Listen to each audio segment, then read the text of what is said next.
Un refugio rocoso en el desierto de Libia. Un lugar donde se produjo un descubrimiento sin precedentes, la momia de un pequeño niño. Hasta el momento del hallazgo, todo el mundo creía que los egipcios eran los precursores de la momificación en África, pero este descubrimiento condujo al doctor Sabino di Lernia y a su equipo a desarrollar una nueva teoría que pone en duda todo lo que creíamos saber sobre el antiguo Egipto. Los conocimientos sobre momificación no son originarios de Egipto, sino que provienen de otro lugar, otra cultura, de otra parte de África occidental. ¿Quiénes eran? ¿De dónde venían? ¿Cómo lograron alcanzar tan elevado nivel en técnicas de momificación en una época tan primitiva? ¿Un pueblo desconocido momificaba a sus muertos mucho antes de que lo hicieran los egipcios? Este niño ha sido la clave para descubrirnos una cultura africana perdida desde hace mucho tiempo.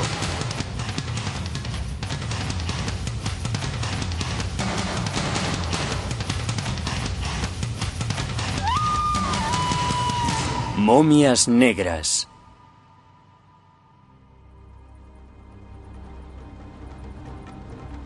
El Sáhara es el mayor desierto del mundo.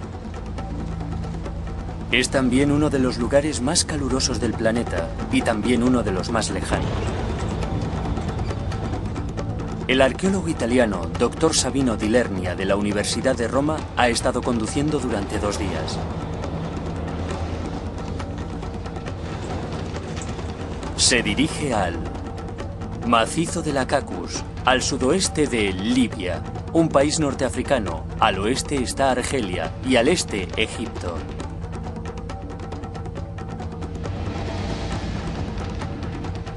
Este inhóspito lugar, inhabitable para casi todos los humanos, excepto por un grupo de tuaregs nómadas, fue hace mucho tiempo el hogar de una familia que momificó a su hijo. Año tras año, Sabino regresa a este magnífico entorno con la esperanza de descubrir sus secretos. Todo comenzó hace 40 años, con el descubrimiento de la momia de un pequeño niño, Juan Mahudhuch. El nombre le fue otorgado por el refugio rocoso en el que fue encontrado. Sabino y sus colegas han tardado varias décadas en revelar la totalidad del significado de este descubrimiento. Creo que el hallazgo de esta momia entre las rocas fue el inicio arqueológico y la reconstrucción histórica de las antiguas civilizaciones del Sáhara.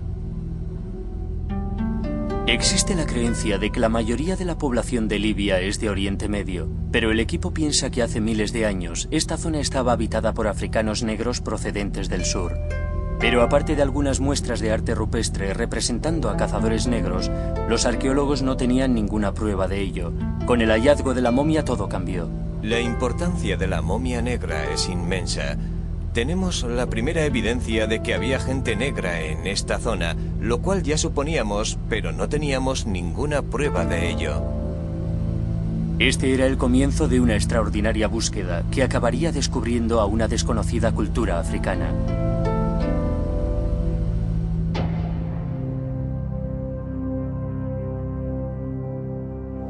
El refugio rocoso de Juan Mahudhuch es un lugar sencillo, un saliente con la anchura justa para proporcionar una sombra del sol de mediodía. Sabino ha regresado a este refugio para encontrarse con el tuareg Ramadoni, que fue testigo del descubrimiento de la momia. Se centran en una zona pequeña, el lugar donde el predecesor de Sabino, el Dr. Mori, descubrió la momia. Estaba a la vista porque la erosión natural de la roca había descubierto una parte y tenemos que medir el lugar exacto donde apareció la momia envuelta, que debería ser justo aquí. Cuando el pequeño saco vio la luz, nadie estaba preparado para lo que contenía. Abrieron el saco y encontraron dentro a una momia. Fue realmente increíble.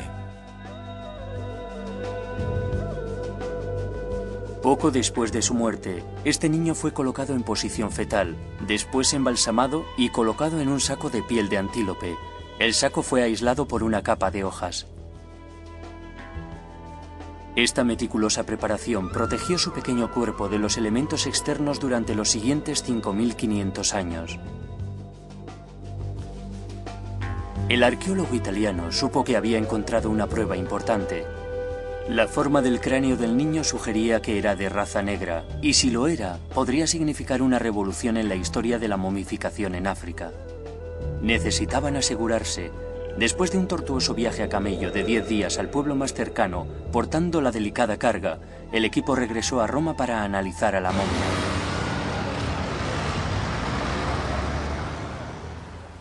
El doctor Giorgio Manzi de la Universidad de Roma es uno de los principales expertos del mundo en restos humanos de Libia, y su departamento alardea de poseer una impresionante colección de cráneos libios.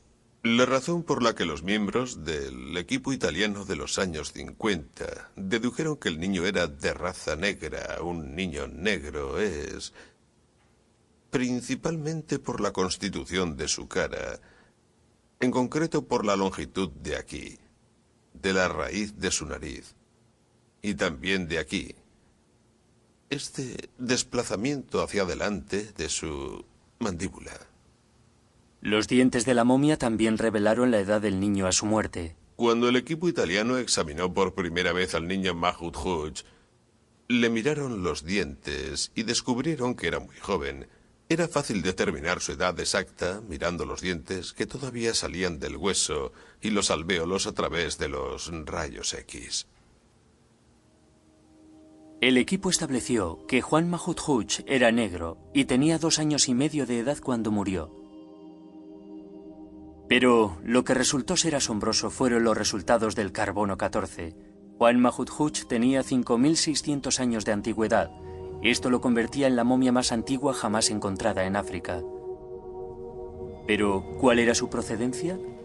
¿Quién había momificado a este niño 1000 años antes de que supuestamente los egipcios inventasen la momificación en África?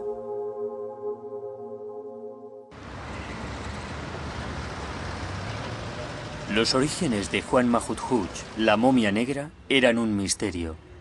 Para saber más sobre el niño, Sabino regresa al Museo de Trípoli, donde descansa la momia en la actualidad. Creo que la prueba más impresionante de la momia es la piel del cráneo. Puede verse por toda la cabeza. Es la piel del niño. Puede verse aquí, a lo largo de la espina dorsal y de la caja torácica. Hay mucha piel, lo cual es muy raro de encontrar. Aquí hay restos de alguna materia orgánica.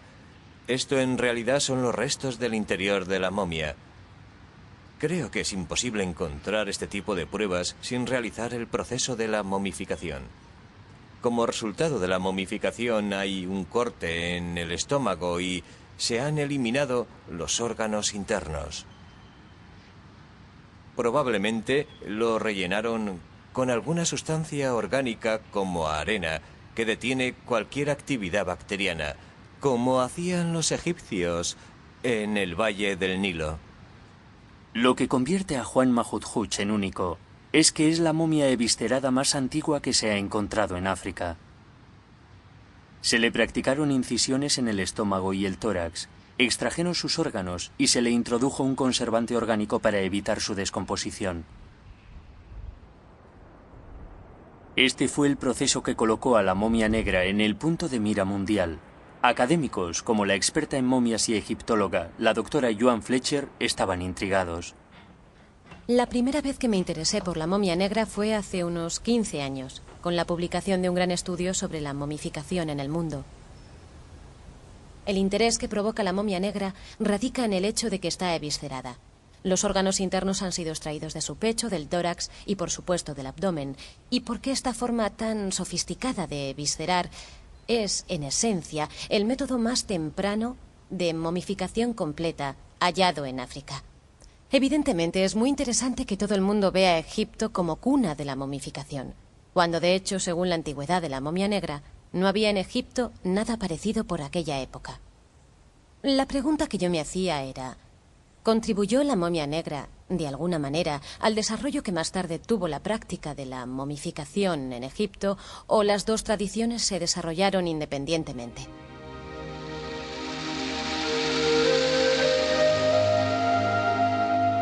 La tradición popular nos indica que Egipto es la única civilización milenaria de África.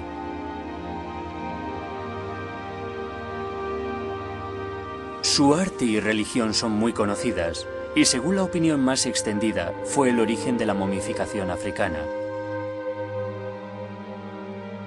Pero también están aquellos que creen que la momia negra es un reto hacia esa corriente de pensamiento tan establecida. El profesor David Mattingly está especializado en civilizaciones saharianas. Cuando se descubre una momia en algún lugar del Sáhara, no es sorprendente que la gente de la calle asuma que los egipcios estén implicados de alguna manera directa en ese proceso. Y creo que hay una imagen establecida de que Egipto es como un brillante faro que ilumina todas las parcelas oscuras del Sáhara.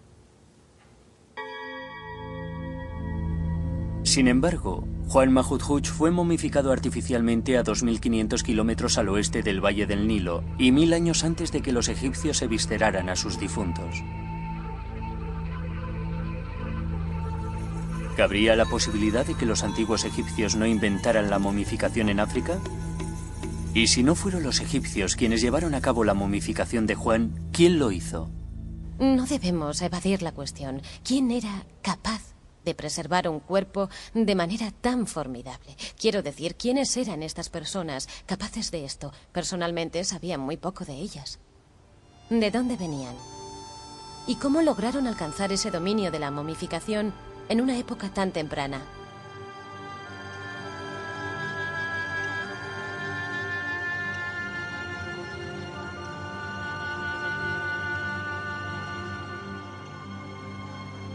Sabino di Lernia ha estado investigando sobre Juan Mahudhuch y su pueblo durante los últimos 12 años.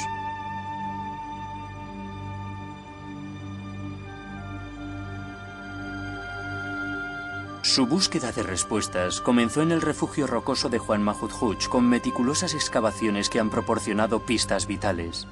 Nos sumergimos en el periodo de la ocupación de Juan Mahudhuch. Estos son los restos del carbón de una hoguera de hace 4.000, 5.000 o 6.000 años, que es el momento en que Juan Mahudhuch habitó aquí, y este suelo tiene la misma antigüedad que la momia de Juan Mahudhuch. Este lugar es una mina para nosotros. Un dato a tener en cuenta es que durante la era de Juan Mahudhuch, el ganado era una parte muy importante de su vida. Parece increíble. El ganado no puede sobrevivir en el desierto, pero aparecía constantemente en el arte rupestre de las montañas de la Cacus. Más del 50% de las pinturas halladas del periodo de Juan Mahudhuch representan imágenes de reses, lo cual explica la importancia de este animal hace 6.000 años. Aquí tenemos una maravillosa vaca doméstica. Podemos decir que es una vaca doméstica porque esta vaca tiene dos cuellos, uno blanco y otro rojo, lo cual es típico en representaciones de animales domésticos.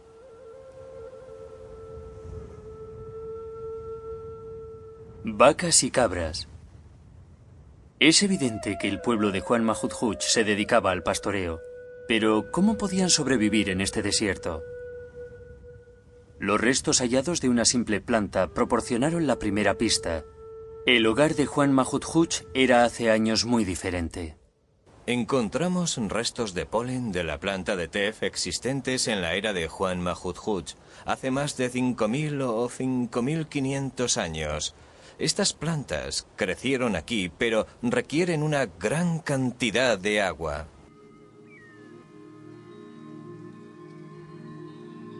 Las plantas de tef siguen existiendo en esa zona, pero solo crecen en los oasis. Era casi imposible imaginárselo. Pero, ¿era creíble la idea de que este lugar fuese alguna vez un vergel? Había llegado el momento de que los climatólogos proporcionaran algunas respuestas. 3, 2, 1, contacto. Despegue. Uno de los satélites de la NASA atrajo la atención del Dr. Kevin White sobre el Sáhara. Ahora dirige a su equipo en la Universidad Inglesa de Reading y utiliza la última tecnología para estudiar los hábitats de la antigüedad. Los científicos de la NASA estaban observando imágenes de los desiertos occidentales como parte de sus estudios sobre la superficie de Marte por la semejanza que guardan. Y los observaban utilizando los instrumentos de radar y comparándolos con otras imágenes de satélite más convencionales. Y descubrieron una serie de cuencas de río enterradas. por lo que es hoy un gran manto de arena.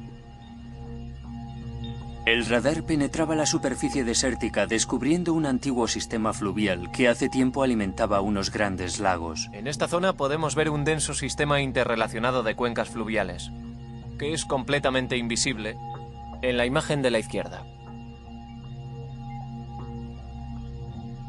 Estos lagos se secaron hace mucho tiempo y son conocidos ahora por lo que los científicos denominan paleolagos. Kevin White está utilizando esta técnica para descubrir sistemas similares en el Sáhara Central de Libia. Pero son los sedimentos de los paleolagos lo que más interesa a Kevin, porque en ellos está la historia del pasado. Los sedimentos del lago suelen proporcionar mucha información sobre lo que sucedía en las vertientes adyacentes y en los lugares de alrededor. Podemos empezar por reconstruir la vegetación. También podemos reconstruir parte de la hidrología, la naturaleza del agua. También disponemos de un archivo de fósiles que puede ser muy útil en algunas circunstancias. Pero como podéis ver, es un lugar de difícil acceso. Para reconstruir estos climas, el equipo necesitaba recoger muestras para ser analizadas. Un colega de Kevin, el Dr. Nick Brooks, está planeando un viaje a Libia utilizando los mapas del satélite. Tras esta duna de aquí hay un tramo difícil. Cogeremos esta ruta y por aquí debería haber una vía que la atraviesa.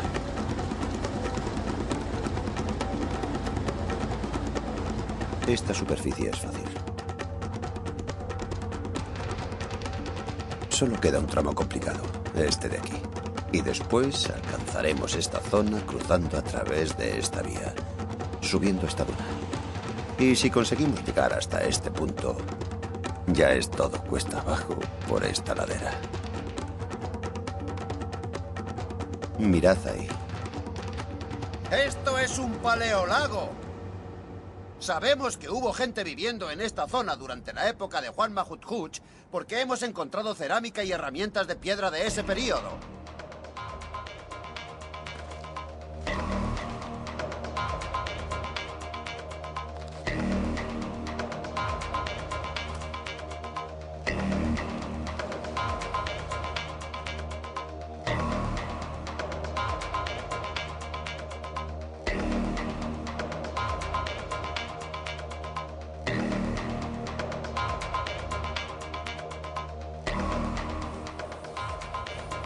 Lo que en realidad estoy buscando son restos orgánicos de los depósitos de los lagos para poder datarlos mediante la prueba del carbono 14.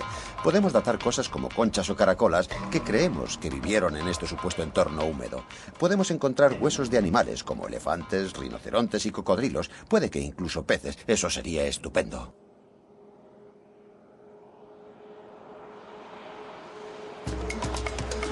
Seguiremos esa ruta. Nick y Sabino son colegas. Se dirigen hacia el lecho de un río seco que está a unas horas del refugio donde encontraron a Juan Mahmud. Es posible que las pruebas que encuentren en este lugar sean la evidencia de que esta zona fue una vez muy distinta. ¿Cuál es de todos los grabados tu favorito? De todos los grabados que hay en Wadi Martin Durch. ¿Mi favorito? Sí. Son esas figuras que parecen becerros. Sí. Son extraordinarios. Sí, la verdad es que son increíbles. Sí.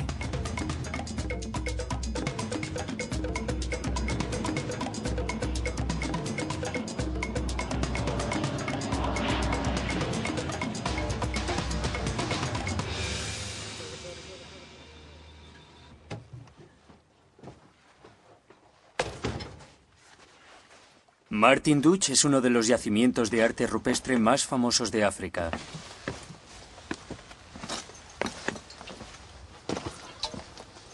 Aquí se puede apreciar un rinoceronte, boca abajo, con dos figuras humanas y también algo parecido a un buey.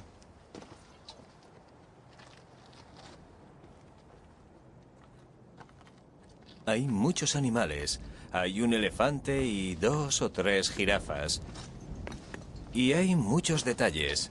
Sí, es bastante complejo. Está muy bien. La jirafa es impresionante. Es una pena que haya perdido el hocico, pero está muy lograda. Sí, y estos 3... Sí, por supuesto, son estupendos. Están esos que representan figuras de reses. Y mi favorito es aquel del rincón, que creo que es una obra maestra del arte rupestre, en la zona de Wadi Martin Durch. Mira, aquí abajo está el hocico de la jirafa. ¿De verdad? Sí, eso parece. Ah, sí, ya la Ahí veo. está. Sí, sí, No tiene podía estar razón. muy lejos. Es una figura enigmática. Sí. Todos los animales que están aquí representados viven solo en la sabana, pero fue en la siguiente talla donde encontraron la pista. Esta es una de las tallas de arte rupestre más famosas de Vadim Martinduch. Representa a un cocodrilo en un estilo libre, que creemos que es la forma más antigua de estilo en arte rupestre aquí en Vadim Martinduch. Es realmente espectacular. Sabemos que este tipo de animales como elefantes, jirafas y algunos de los grandes animales pueden vivir en entornos muy secos. Sí. Pero no tan áridos como este lugar está hoy en día. Sí. Esta era la prueba final. Esto fue la cuenca de un río. Seguro. Los cocodrilos no viven en sitios áridos. Desde luego. Observando los grabados en esta roca y utilizando nuestra imaginación, podemos especular con el aspecto que tenía este lugar y qué es lo que sucedía en él. Probablemente estaríamos de pie junto a la orilla de un río, que podría ser un río estacional o algo parecido. Puede que hubiese algunos hipopótamos en las zonas poco profundas. Este sería un lugar peligroso para nosotros, ya que habría cocodrilos que estarían acechándonos desde el agua. Habría muchos animales salvajes en este lugar. Es posible que hubiese elefantes en la orilla. En esa zona de ahí habría una sabana. Y yo he visto el grabado de un león, así que probablemente habría leones cazando gacelas y jirafas o lo que fuese. Y también habría personas cazando animales. Sí, sería un apacible panorama africano. Exactamente, como los que hay en el sur de África hoy en día, como en Zimbabue, Tanzania, Kenia o demás países.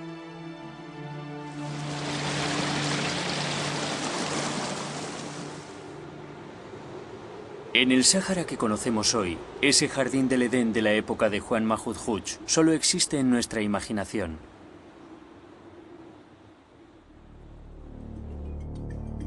Pero es posible tratar de experimentar lo que era un lago en medio del desierto. Gabarón es uno de los pocos oasis que quedan en el Sáhara y nos da una idea de lo que podía haber sido el entorno en tiempos de Juan Mahmud Hooch, la momia negra. Se parecería a esto.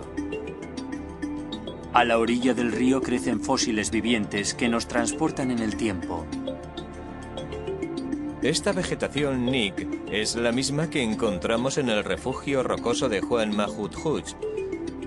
Esos granos de polen que encontramos en las excavaciones, que tenían 5.500 años, es la misma vegetación que hay aquí.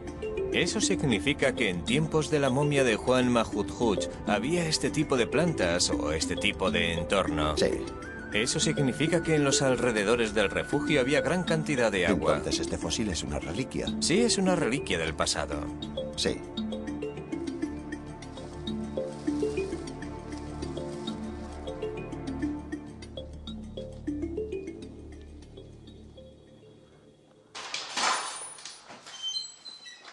El Dr. Nick Brooks regresa a Reading.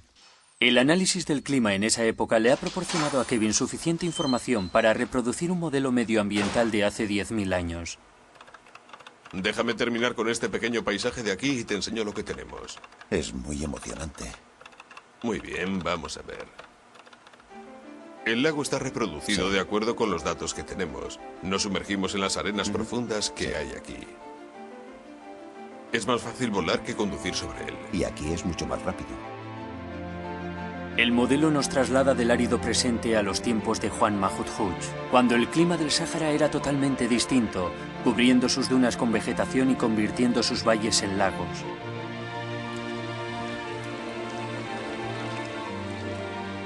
Todo sucedió hace 10.000 años, cuando un cambio climático en la Tierra provocó que los monzones tropicales alcanzaran la zona norte y se introdujeran en el Sáhara Central. Con estas lluvias llegaron los antepasados de Juan Mahmud Hooch. Hace 10.000 años, humanos de raza negra procedentes del sur siguieron el recorrido de los monzones y ocuparon la zona del Sáhara Central. Esto desembocó en la primera ocupación del Sáhara Central por gente de raza negra que se estableció en este área, en el macizo Akakus y sus alrededores. Y no fueron los únicos. Hace unos 7000 años llegaron al Sáhara Central algunos pueblos de Mesopotamia y Palestina e introdujeron su venado y sus cabras en el Sáhara Central. Nos podemos imaginar que en el Sáhara Central, en las montañas de la Caucasus, confluyeron distintas razas, porque había gente negra procedente del sur y gente de raza blanca procedente del Sáhara Occidental y de zonas más lejanas.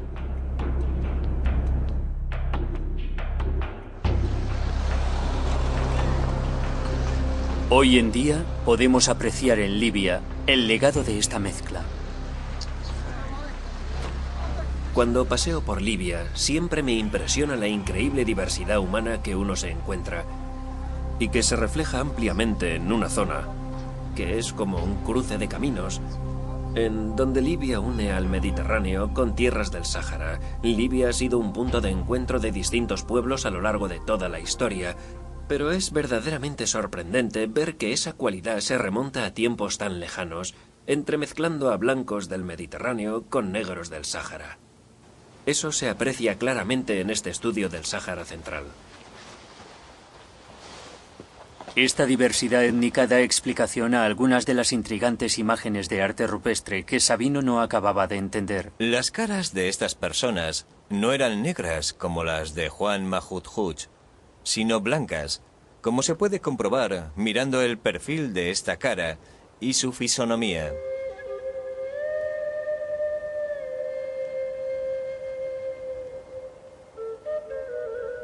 Fue esta cultura multirracial la que momificó a Juan Mahmud Hooch, pero ¿en qué tipo de sociedad vivía este niño?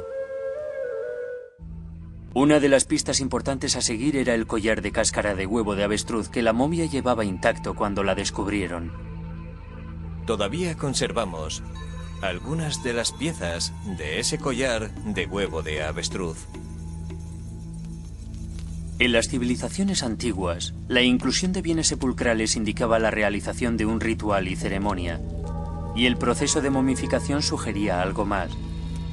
A pesar de que Juan Mahmud Hooch es la única momia completamente sahariana que se ha encontrado jamás, probablemente este pueblo había estado momificando a sus difuntos durante cientos o miles de años antes de que este niño muriera. Lo que es interesante de la momia negra es la sofisticada forma de visceración que le practicaron. Estamos ante un muy elaborado proceso de momificación, que desde luego no pudo haber aparecido de repente. Evidentemente, las momias negras son el resultado de un desarrollo muy complejo que emplea técnicas altamente especializadas. ¿Momificaron a Juan Mahmud Hooch porque era alguien especial? Podemos decir que la familia de Juan Mahmud Hooch no era especialmente rica o poderosa. De hecho, este tipo de antigua sociedad era bastante igualitaria en su organización social. El hecho de que haya sido momificado un niño tan pequeño, empleando tanto cuidado y atención, nos sugiere que en esta sociedad no se juzgaba a sus individuos por sus logros o méritos personales. Por lo tanto, sus gentes momificaban a aquellos miembros de la sociedad que con frecuencia eran considerados los menos importantes, como por ejemplo los niños, con la esperanza de que volvieran a vivir una vida de ultratumba. Y creo que eso nos dice mucho de estas personas. Este acto conlleva mucha compasión y amor. Lo evidencia el deseo de que este proceso mantenga al niño difunto cerca de ellos para toda la eternidad. Pero fue la fecha en la que Juan Mahmud Hooch fue momificado la que planteó la cuestión. ¿Empezó la momificación africana aquí, en el Sáhara Central?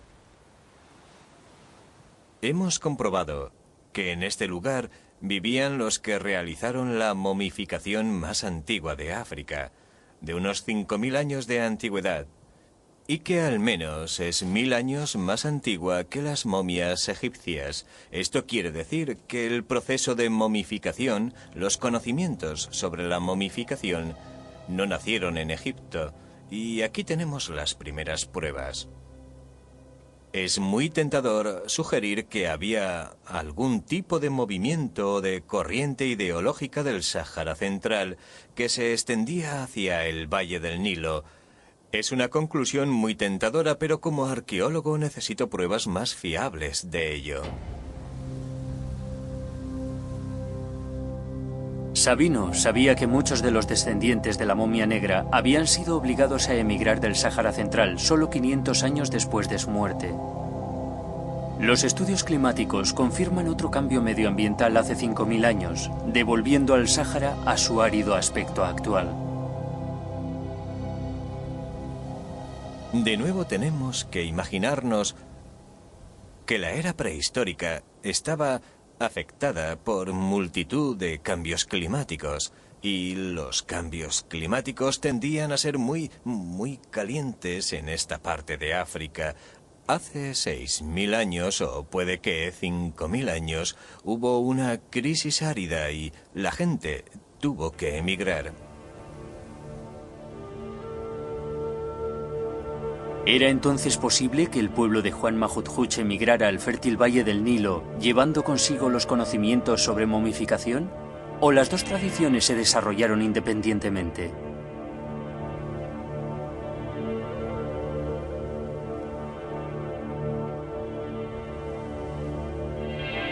La búsqueda de más pruebas condujo a Sabino a explorar todo el Sáhara libanés.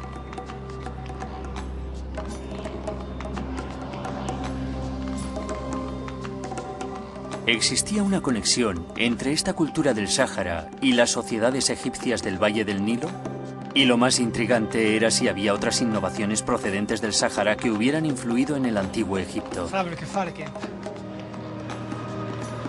La investigación llevó años, pero finalmente encontró la primera pista. Un montón de piedras aparentemente ordinarias que se extendían por una planicie llamada Mesak, a unos 100 kilómetros del refugio rocoso de Juan Mahudhuch. Fue como encontrar una aguja en un pajar.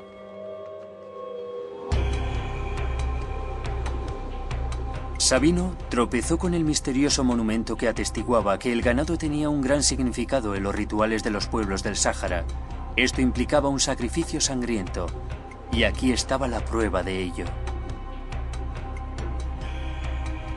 Encontramos este grabado representando al venado, y cuando lo descubrí, algo me dijo que probablemente este monumento tenía algo que ver con el culto animal. Así que decidí excavar en este lugar y encontramos huesos de vacas y carbón. Era la primera prueba sólida, una prueba arqueológica de que existía un tipo de ritual conectado al culto del ganado. Los huesos encontrados databan de la misma época que Juan Mahudhuch y estaban enterrados en un monumento de piedras circular de unos 3 metros de diámetro y contenía piezas de cerámica como ofrendas rituales. Los descubrimientos en Libia de las zonas rituales donde las culturas saharianas sacrificaban reses sagradas me recuerda a las prácticas que más tarde se darían en el Egipto faraónico, donde encontramos que el ganado era sacrificado en rituales dentro de los templos y era ofrecido a los dioses habitualmente en forma de ofrendas sagradas. Pero también se ofrecían en los cultos funerarios, cuando a las momias humanas se les daba finalmente sepultura. El momento álgido de un ritual funerario era cuando se ofrecía la pata delantera de una vaca al difunto. Y mientras todavía bombeaba sangre, se ponía en la boca de la momia con la intención de transferirle la vida que pudiese quedar palpitante en este miembro amputado. La intención de este ritual era transferir vida al difunto con la esperanza, el ardiente deseo de que esta persona pudiera vivir una vida después de la muerte. El ganado tenía la función de transmitir un poder sagrado, un conocimiento sagrado o, si lo prefiere, sagrada energía a los humanos muertos. Aquí se da lugar una relación simbiótica entre humanos y animales que está muy latente en el Egipto faraónico y que, como estamos viendo, también estaba muy latente en las culturas del Sáhara Occidental. Por lo tanto, el concepto egipcio de que los animales proporcionaban un puente entre los humanos y los dioses no era nuevo. De hecho, el culto a las reses ha estado presente en el Sáhara Central miles de años antes de que alcanzara su cenit en el Valle del Nilo. Es muy tentador sugerir que existe un tipo de relación entre esta evidencia cultural de gran relevancia sobre el culto al ganado en el Sáhara y el florecimiento del culto animal en la ideología egipcia. Creo que esto es bastante probable.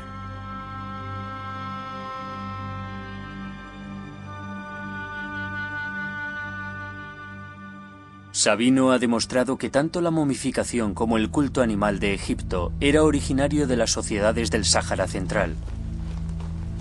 Posteriormente, en un curso de agua seco que estaba a unos 2 kilómetros de distancia de los monumentos al ganado, encontró algo todavía más determinante, una figura grabada con la cabeza de un animal. El detalle más impactante de este grabado es que lleva la máscara de un perro. Este tipo de personajes con máscara son de gran relevancia artística en la era Mesac.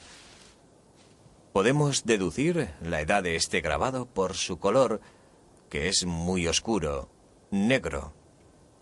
Eso quiere decir que es muy antiguo. Lo que es verdaderamente revelador de la fecha de estos grabados es la presencia de figuras humanas que en este caso llevaban la máscara de un perro y que son mucho más antiguas que las que hemos encontrado en el Valle del Nilo. A pesar de que la materia orgánica que había en los surcos de los grabados ha sido fechado con el carbono 14 en 5600 años, Sabino cree que estos grabados pueden ser todavía 1000 años más antiguos. Encuentro muy interesante que estas figuras humanas con cabeza de animal existan fuera de Egipto en una fecha tan increíblemente temprana y que más tarde aparezcan en la cultura faraónica. En el arte egipcio hallamos exactamente los mismos temas repetidos, pero más sofisticados. El dios egipcio Anubis se ha convertido en uno de los símbolos más conocidos del antiguo Egipto. Este es Anubis, el antiguo dios egipcio de los embalsamados y guardián de los difuntos. Su imagen fue utilizada en máscaras por los antiguos egipcios, como la que estamos viendo ahora, para ser utilizada en los rituales sagrados de los funerales. En los ritos funerarios, uno de los sacerdotes se pondría una máscara exacta a esta y procedería a los rituales mágicos que permitirían al difunto vivir de nuevo en el más allá. Encuentro verdaderamente fascinante que en las culturas saharianas hayamos encontrado petroglifos de seres humanos llevando máscaras de chacal. Son casi como las figuras con cabeza de perro, y esto por lo menos 1000 años antes de la aparición de Anubis en la mitología del antiguo Egipto. Por lo tanto, la aparición del culto animal y las representaciones humanas con cabeza animal en las sociedades del Sáhara Central se dieron lugar mucho antes de que lo hiciera en el Valle del Nilo. Pero ¿cómo pudo una pequeña y oscura sociedad tener tanta influencia? Los arqueólogos necesitaban saber si la cultura de Juan Mahmud se había extendido hacia el extremo sudoeste de Libia. La respuesta a esta pregunta estaba a 800 kilómetros al sur, lo que hoy en día es Nigeria. En los años 80, los arqueólogos franceses descubrieron cerámica, enterramientos humanos y arte rupestre que eran casi exactos a los encontrados en Libia por los italianos. Objetos similares fueron encontrados a lo largo del norte de África. Parecía que esta cultura se extendió mucho más de lo que nunca nadie había imaginado. Aquí está Trípoli. Aquí está el Cairo y el Nilo. Justo en el centro están las montañas del Caucaso. Y tenemos a Argelia, Libia, Egipto, Sudán, Chad, Nigeria y Malí. Esta zona es más grande que Europa, lo que quiere decir que esta gran extensión fue habitada durante la antigüedad por los mismos pueblos de cultura sahariana. La magnitud de esta cultura fue extraordinaria. Se extendió desde el norte de África a Malí y hacia los límites occidentales de Egipto. En muchos aspectos, esta inmensa cultura sahariana no tuvo que desplazarse muy lejos en términos de distancia para influenciar a los pueblos del Valle del Nilo. Prácticamente ya estaban allí, por lo que fue casi un paseo el que tuvieron que dar desde el desierto situado al oeste de Egipto hasta el Valle del Nilo. El cuadro estaba casi completo, pero los arqueólogos necesitaban pruebas de que era esta cultura africana la que había influenciado a Egipto. Necesitaban encontrar pruebas de una conexión directa. Tenían que probar el contacto. Los italianos se volcaron en el objeto que prevalecía en las montañas de la Caucasus, la cerámica. ¿Cómo sería la comparación de la cerámica local sahariana con la que se había encontrado en el Valle del Nilo? En una cueva cercana al refugio rocoso de Juan Mahmud, Sabino descubrió restos de cerámica que se dataron como los más antiguos de África. Todavía podemos apreciar que es una pieza de cerámica que probablemente tenga más de 9000 años. Y está decorada con un dibujo ondulante. Esta pieza es probablemente la más antigua que existe en el mundo. El equipo italiano recogió suficientes restos de cerámica para reconstruir un cuenco completo, que ahora se encuentra en Roma con Sabino. Esta es la pieza de cerámica que encontramos en el yacimiento de Juan Mahmud y es muy típica por el modo en que está decorada. Probablemente tenga unos 6000 años. Este tipo de decoración es producida por la impresión de un palo. Hemos encontrado cerámica decorada de manera idéntica a lo largo de una zona muy amplia. Este no es un cuenco cualquiera. Tiene un inconfundible estilo sahariano. Es completamente diferente a la cerámica sin decorar encontrada cerca del Nilo. Pero las excavaciones en el Valle del Nilo descubrieron que hace 6000 años hubo una increíble influencia de la cerámica muy decorada del Sáhara.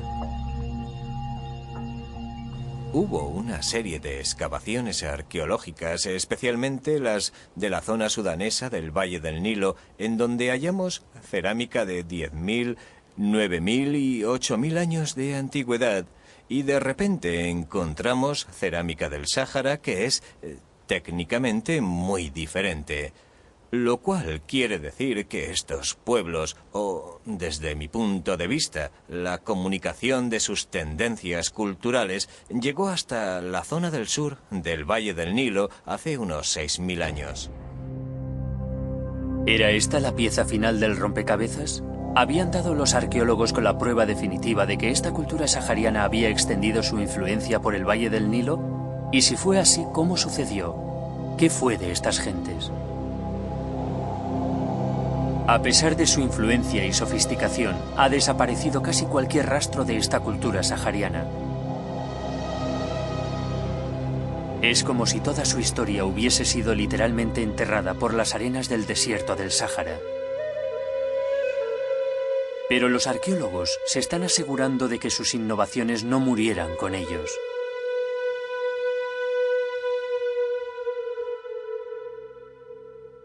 Se ha relacionado el patrimonio del antiguo Egipto en el Sáhara Central con multitud de influencias durante los últimos 10.000 años. Pero si retrocedemos en el tiempo, 8.000 años, encontramos un periodo en que esta influencia se expresa de una forma muy distinta que puede transformar el concepto que tenemos hoy en día. Si en lugar de pensar en Egipto como un gran faro que ilumina el desierto, tal vez deberíamos pensar en una cultura del desierto que proyecta pequeñas luces hacia un Egipto en ciernes en el Valle del Nilo. Esto jugaría un papel muy importante en la formación del antiguo Egipto. Yo creo que hay algunas tradiciones egipcias tempranas que fueron influenciadas por las tradiciones saharianas.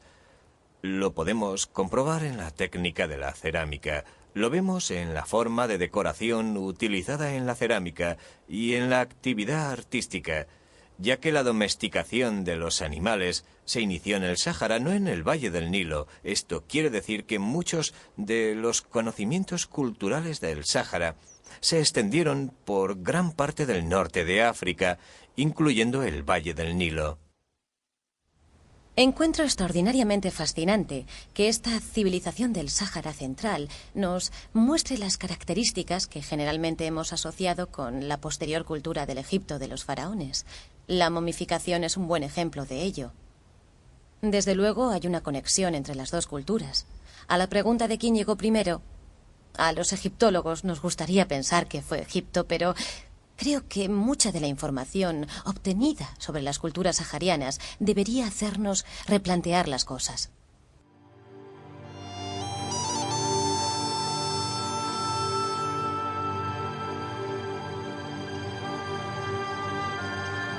Juan Mahmud Hooch fue un niño de 2 años y medio que vivió con su familia en las montañas de Lacacus hace más de 5.500 años. Vivió en una sabana fértil y próspera, pero aún así murió antes de alcanzar los 3 años. Su familia formó parte de una cultura que desarrolló rituales tan sofisticados como la momificación. A Juan Mahmud Hooch se le dio un entierro espléndido. Era un pueblo subsahariano de africanos que accidentalmente le dieron al mundo la momia negra más antigua que se haya encontrado jamás.